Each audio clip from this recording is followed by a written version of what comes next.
Assalamualaikum warahmatullahi taala wabarakatuh. Alhamdulillah wassalatu ala Rasulillah wa man tabi'ahu wa walah. Ya, alhamdulillah kita dapat terus berkuliah ke udara secara live daripada Facebook Al-Imam. Kan baik.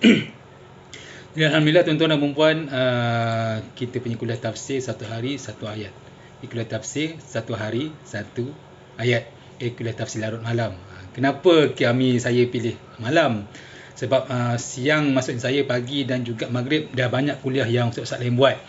Jadi saya pilih malam sebab supaya kita boleh fokus ataupun kita boleh nak tidur tu sambil dengar tafsir dan kita fahami apa yang Allah nak sampaikan. Baik. Tuan-tuan dan puan, sebabkan tafsir ni satu hari satu ayat, saya rasa kita boleh hafal satu hari satu ayat. Ni ayat yang 36 malam ni, insya-Allah kita boleh kata hari demi hari sampai beberapa tahun nanti kita boleh hafal sepenuhnya Al-Quran dan juga memahami. Kan kalau ada tafsir satu hari satu ayat, jadi kita boleh hafal dan kita faham apa yang kita baca tu dengan tajwid, insya-Allah. Baik.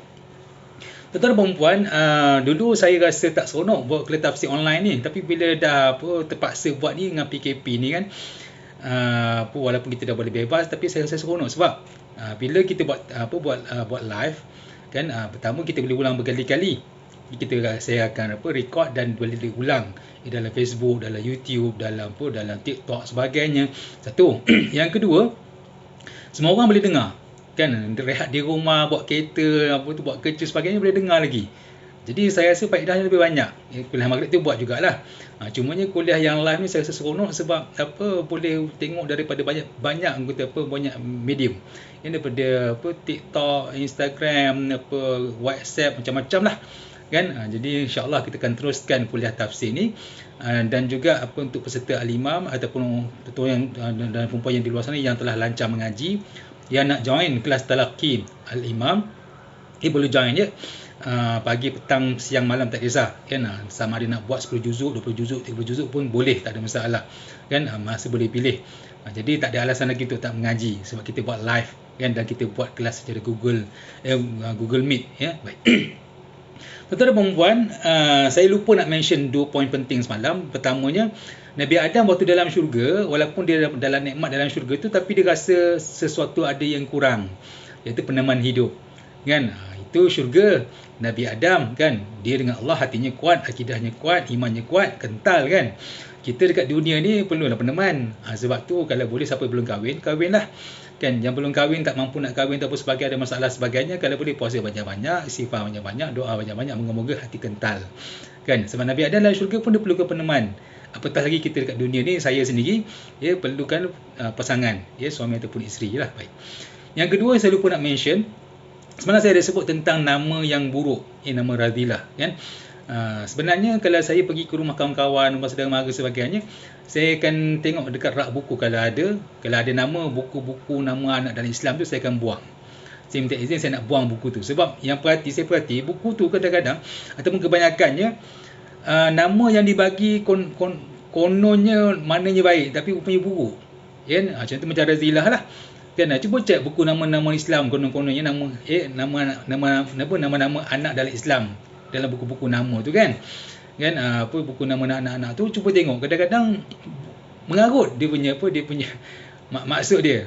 Jadi saya kalau saya jumpa buku tu dekat rumah kawan saya, saudara mara saya akan buang. Saya minta izin, saya kata saya nak buang kan. Jadi tuan-tuan dan puan-puan, kalau ada anak ataupun nak bagi nama pada anak, tanya ustaz yang faham bahasa Arab dan faham syariat, dua-dua.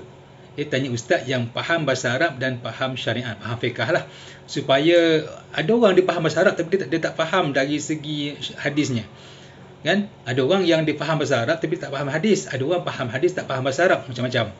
Jadi kalau nak tanya pada orang yang nak bagi nama, tanya pada orang yang faham bahasa Arab dan faham fiqh ataupun faham syariat. Kena dua-dua ya, jangan tanya satu sahaja. Baik. Malam ni kita pergi pada ayat yang ke-36 yang berbunyi, فَأَزَلَّهُمَا الشَّيْطَانُ عَنْهَا فَأَخْرَجَهُمَا مِمَّا كَانَا فِيهِ وَقُلْنَا اهْبِطُوا بَعْضُكُمْ لِبَعْضٍ عَدُوٌّ وَلَكُمْ فِي الْأَرْضِ مُسْتَقَرٌّ وَمَتَاعٌ إِلَى حِينٍ. Baik. فَأَزَلَّهُمَا الشَّيْطَانُ, maka syaitan menggelincirkan Nabi Adam dan Siti Hawa daripada syurga. Baik. Tuan-tuan dan puan-puan, yang pertama dari sini kita faham bahawa Nabi Adam dan Siti Hawa berada dalam syurga. Fa'azallahuma syaitanu anha. Syaitan menggelincirkan Nabi Adam dan Siti Hawa daripadanya. Daripada syurga lah. Anha tu merujuk kepada syurga. Kalau dekat dunia, kenapa nak gelincirkan pula? Kalau kita dekat dunia, kita tak tergelincir, kita bukan keluar daripada dunia, kita hanya mengembara tempat lain.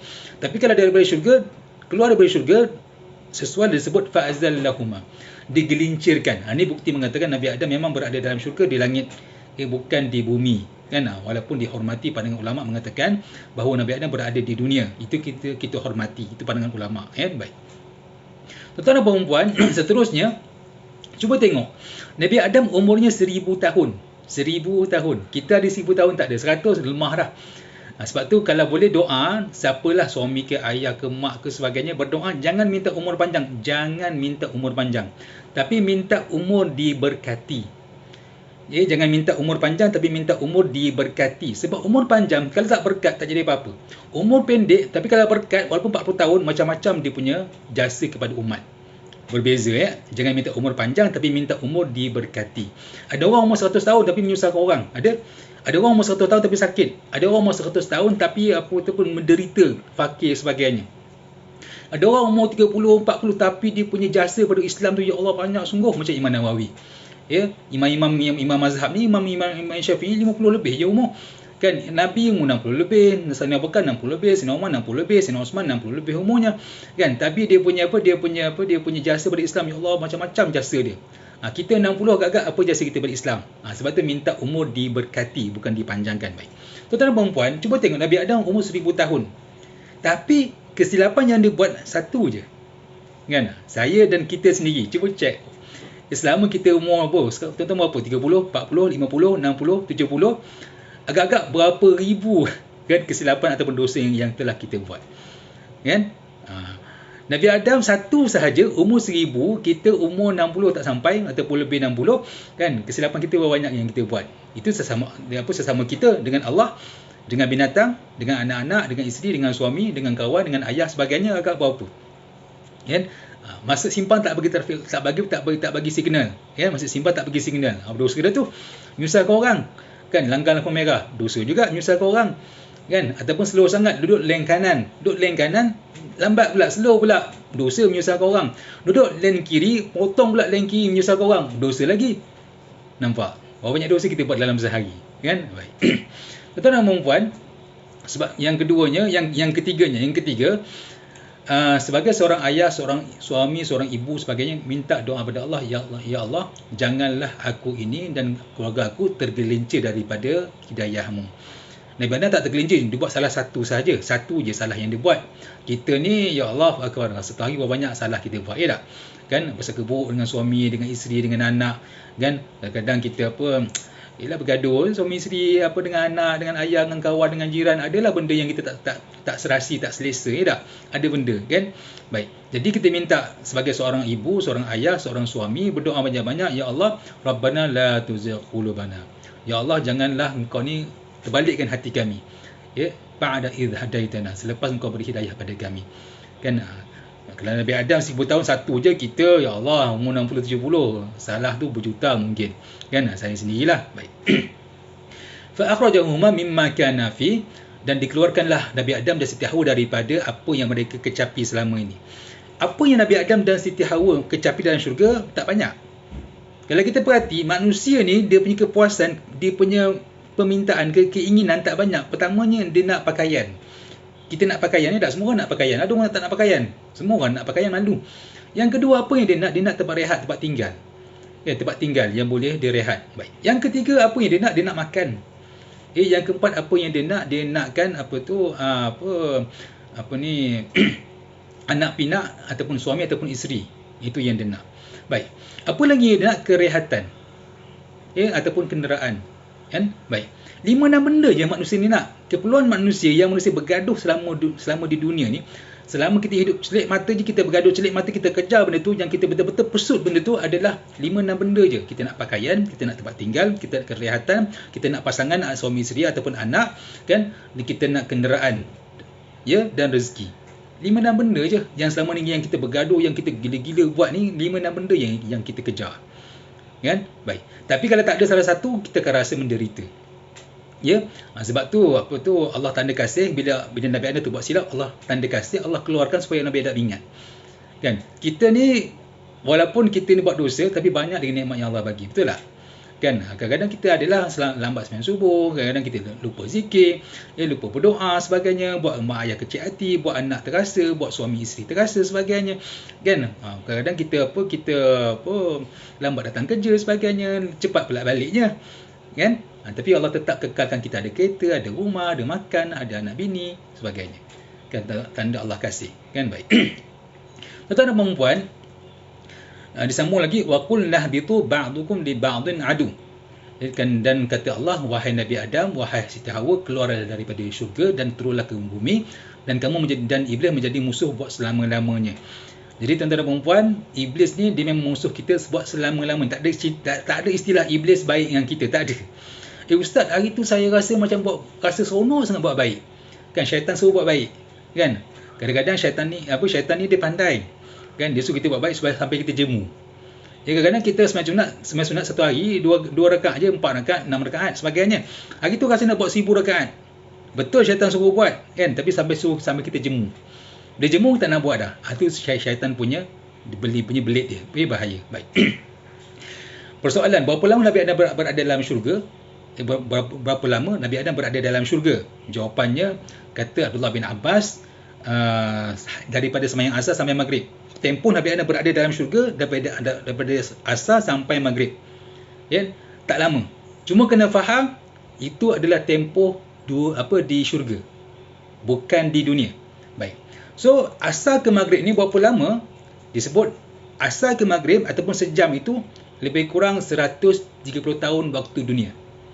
Daripada asar ke maghrib di syurga, lebih kurang waktu dunia 130 tahun. Ini dalam tafsirlah yang saya ambil. Kan lama kita kata apa, kadang bertekak suami isteri dengan anak, dengan jiran, dengan ayah, kawan sebagainya. Kan, buat dosa, masuk neraka, na'udzubillah. Bukan lama pun, kadang-kadang bertekak 5 minit, setengah jam, sejam sebagainya. Kan, tapi dapat siksaan neraka. Tapi kalau kita buat baik, kan, dunia kita hidup berapa tahun? 60 tahun, 70 tahun. Kan, tapi dalam syurga asar ke maghrib lebih kurang 130 tahun. So, tak berbalik buat jahat dekat dunia tu. Kan? Baik. Dan tuan-tuan dan puan-puan, bila Nabi Adam termakan buah itu, sebenarnya kita dah bincangkan, ada yang mengatakan buah zaitun, ada yang mengatakan buah tin, ada yang mengatakan buah anggur sebagainya, tak kisahlah. Kan, buah apa pun yang dimakan oleh Nabi Adam, tapi Nabi Adam bila makan, lerai baju yang dipakai. Dan dia rasa malu. Dan Nabi Adam rasa malu, dia lari. Waktu dia lari tu, Allah tanya, wahai Adam, adakah kau lari daripada aku? Kata Nabi Adam, tidak wahai Tuhan, tapi aku malu padamu. Ialah bila kita, contohlah kita tiba-tiba na'udzubillah tengah jalan kat jalan, angin tiup kita punya kain pelekat, contohlah lelaki kain pelekat tertiup, apa maaf ternampak kemaluan tu, contohlah na'udzubillah orang lain nampak, kita rasa apa? Bangganya aku? Tak, kita akan rasa malu. Kan? Jadi Nabi Adam dia boleh buat dosa, dia rasa malu pada Allah. Kita buat dosa, rasa malu tak? Kan? Kita boleh buat dosa, rasa apa? Kan? Kadang kita teruskan lagi dosa tu. Kan? Itu kita ataupun saya sendiri. Baik. Kemudian yang penutupnya, di mana Nabi Adam diturunkan, ada mengatakan Nabi Adam diturunkan, Sudi mengatakan Nabi Adam diturunkan di India. Kan? Dan diturun bersama dengan Hajar Aswad. Dan tapi Nabi Ibn Abbas mengatakan Nabi Adam diturunkan di antara Mekah dan Taif. Itu pendapat Sayyidina Ibn Abbas. Hasan Basri mengatakan tak diturun Nabi Adam Siti Hawa diturunkan di Jeddah. Kan? Dan syaitan diturunkan di Iraq, di Basrah. Abdullah bin Umar mengatakan Nabi Adam diturunkan di Safa dan Siti Hawa diturunkan di Marwah. Kan? Baik. Kemudian tuan-tuan dan puan-puan, dah 10.15, lebih 5 minit. Baik, saya rasa saya kena stop di sini sebab banyak dah lebih 5 minit. Baik, insya-Allah kita sambung pada malam esok. Dan sebelum penutup, macam biasa kita akan bacakan Al-Quran. Moga kita dapat akhiri malam kita dengan Al-Quran. Al-Shaitanir-Rajim. فأزلهما الشيطان عنها فأخرجهما مما كانا فيه وقلنا اهبطوا بعضكم لبعض عدو ولكم في الأرض مستقر ومتاع إلى حين. صدق الله العظيم. So insya-Allah kita jumpa lagi pada malam esok untuk tafsir ayat yang ke-37 dan sambungan tafsir tadi yang saya tak sempat, insya-Allah. Maaf. Wabillahi taufiq. Assalamualaikum warahmatullahi taala wabarakatuh.